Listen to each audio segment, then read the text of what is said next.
Welcome to episode number 6 of Inside the House podcast. Today we are again at the Polypipe Professional Development Centre with Rachel Smith, who is the General Manager for Underfloor Heating. Great conversation, talking through her career, discussing her career from what she wanted to be as a young person and how she became General Manager of Polypipe Underfloor, including some real career highlights for her in marketing as well. So definitely worth listening to the end, and we really get to nitty-gritty with this one. So definitely keep it following the podcast, subscribe, and like us on YouTube if you're on YouTube. Watch on YouTube.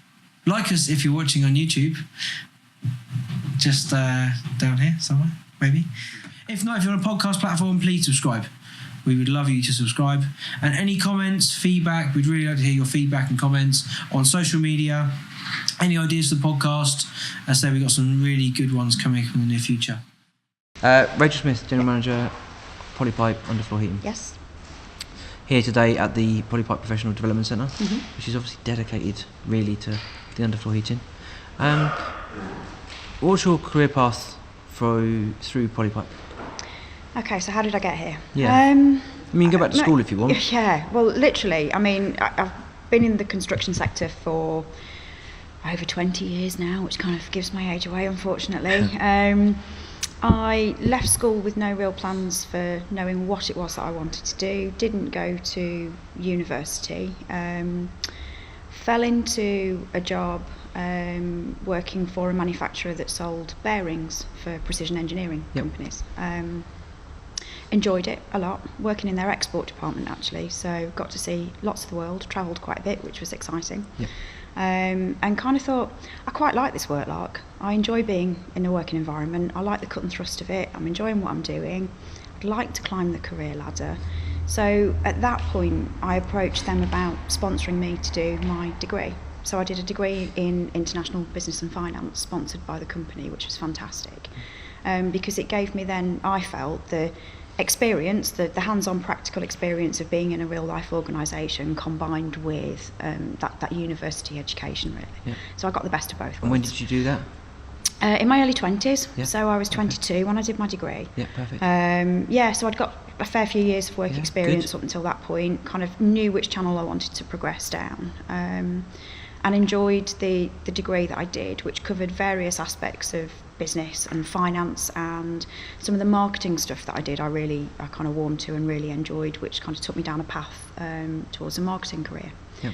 So I did my degree, moved to work for Saint-Gobain Pipelines, who supply ductile iron pipe systems to the utility sector in the UK, and went there as communications manager. Yep. Did a stint in product management as well for them as well, so I kind of got both angles of the marketing mix, which was fantastic. And I was with them for 6-7 years, really enjoyed it, enjoyed the sector, thought I'd get some marketing experience and then go and use it somewhere sexy like Chanel or Dior or Donna Karan or one of these big labels, but no, that didn't happen. It's not very relatable either. No, and I kind of got sucked into the whole construction sector, and I loved it, and I loved the challenge of trying to engage people and talk to people about products that really, on the face of it, aren't that sexy. We had the same conversation with Becky earlier. It must be difficult to be creative in trying to make a piece of plastic a sexy product. Appealing. Want to talk about it, and someone wants to listen when you want to talk about it. Exactly. But when it's relevant to you and your job and what you do and how we make life easier because our products are easier to install or maintain or whatever it might be, then you can kind of get behind the messaging a little bit. So I loved it, really enjoyed it, and the opportunity came to join Polypipe in the civils part of the organisation down in Loughborough. They were looking for a marketing manager to join the business. I felt I'd got the right skill set to be able to bring both the comms side of it as well as the product management and analytical angle to it too, and was successful, got the role, and I spent 8 years as marketing manager for Polypipe Civils and loved every minute of it. Had some real career highs there, worked with some of the best minds I've ever had the privilege of working with and learning from, which is always great. I think if you've got someone that you can learn from and have as a mentor, that really helps with your career.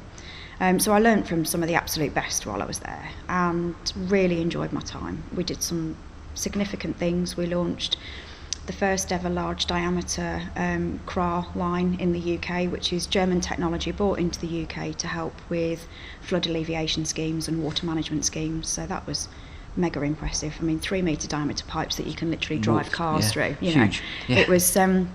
It was fantastic to be a part of the project team that brought that to the UK and brought that technology to the UK market. Obviously there's demand for that? Massively, and I'm kind of going back to the time we were around sort of early 2000s where we'd seen some significant flood events in the UK. Water management was being a hot topic. And you know what, we needed to learn how to deal with it and manage the infrastructure around that in the right way. So there was lots of government legislation around at the time that was pushing people to, and residential developers, to manage their site water runoff better and stop allowing it to cause flooding problems further downstream.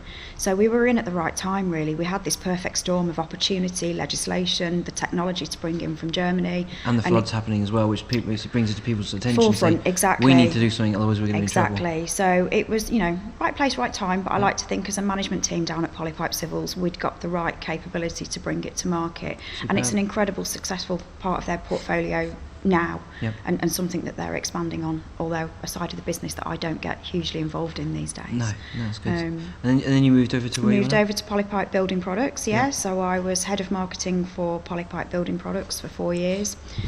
Thoroughly enjoyed that role. We work very closely with our merchant partners, so everything that we do is through the plumbing and heating merchant network across the UK. Independents are a staunch part of who we work with, as well as some of the nationals too. But we weren't really communicating to our end users, so the installers who were using our products day in, day out, we weren't really capturing their hearts and minds and their attention, and why Polypipe over anybody else, for example. So I spent quite a lot of time and effort pushing the message out to our end users to hopefully encourage them to walk into their nearest branch and say, I want Polypipe. Of course. And I think we did a pretty good job of that. Definitely. So I spent 4 years doing that, which I thoroughly enjoyed. And then in 2017, we started having some serious discussions about underfloor heating and the opportunities that the underfloor heating market brings to the UK. And the possibility that maybe we needed a separate management team to look at how we handle that part of our market and the business. And we started those discussions, and we had lots of them, as I'm sure you can imagine. But then we took the decision that yes, having that focused management team and focused sales team and customer support team, because underfloor heating needs to be handled slightly differently, was the right thing to do. So as of March 2018, I became general manager for Polypipe Underfloor Heating, and super. Here I am. Excellent. It's amazing when you went through that sort of career history and you think about some of, I can see some things that I've done similar, and I'm sure it happens to lots of people. When I left school, I wanted to be a theatre lighting electrician, and I'm not that now. But for me, it was like, I actually went to college and studied it at Westminster University for a few years, and studied the electrical side. And then I fell into working for a builder as a receptionist, basically as office manager, but it was basically a receptionist. And then I went back when I was with Grant and Stone during my period at showroom, because I needed some more real world sort of knowledge of marketing and business and finance, because I wanted to move up the chain of being a manager and that kind of stuff, but didn't have the experience in that academically, and I wasn't that a bit of real world experience with the people, but not as in, and marketing's not something that you necessarily pick up. You have to do a little bit of structure and taught, and there's a few principles, and I felt that I needed something. You can't just get someone to come and do marketing. It doesn't really work. And I think in our industry, especially merchant industry, he's a good lad on the counter, he can dress up a few leaflets on the counter, we'll put him in charge of marketing. It doesn't really work like that, and sometimes it does, but it doesn't tend to work like that. And whilst you were saying that, I thought it was really interesting. Why do we always have this feeling that we need to leave school, go to university? Why not do like you did, which I think is a really sensible idea, and you just probably fell into it, you didn't plan it, but why not go I'd like to say it was thoroughly planned, but no, it wasn't. It was one of those situations where I'd kind of dismissed university because I didn't have a particular vocation. I didn't want to be a doctor, I didn't want to be a lawyer, so there was nothing for me to go to university for. I didn't want to fall into the trap of media studies. That wasn't going to be right for me either.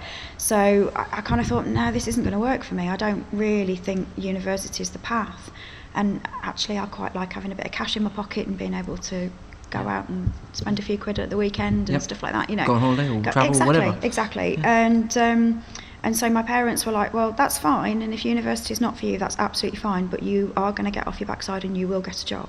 And I've got quite a strong work ethic, and I think it comes from my dad, actually. My dad instilled a really strong work ethic in me. So I would agree. I'm not so sure that, especially now, you've got universities out there charging a small fortune to students to attend. And actually, on the one hand, that's great, because therefore students have a right to reply, to say, you know what, you're providing me with a service and I expect a certain standard of education and I expect a certain level from you as a student. So yeah, that's great. If university is right for you, then maybe you can hold them to account a bit better than you could do before, potentially. I don't know. But then equally, it's a big investment on the part of the student. Huge amount. And if you don't use it... And if it's not right for you, it's a lot of debt to carry around for a lot of years afterwards, you know. So I think we should start looking at more vocational courses. I think we should start thinking about work placements and apprenticeships, which is something that we at Polypipe are very big into, actually. We've got a number of apprentices who work in our design department, which is in the office next door.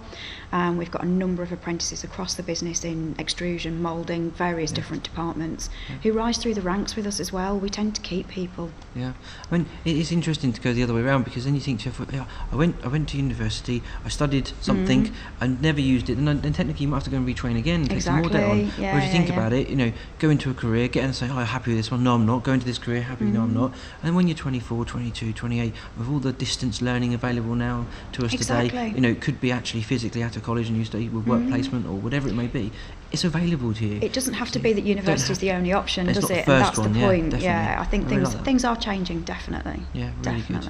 Perfect. Thank you for your time. It's been really interesting. You're really welcome. Thanks Thank you very much for today. coming. It's been fantastic. Thank you very much. Thank you.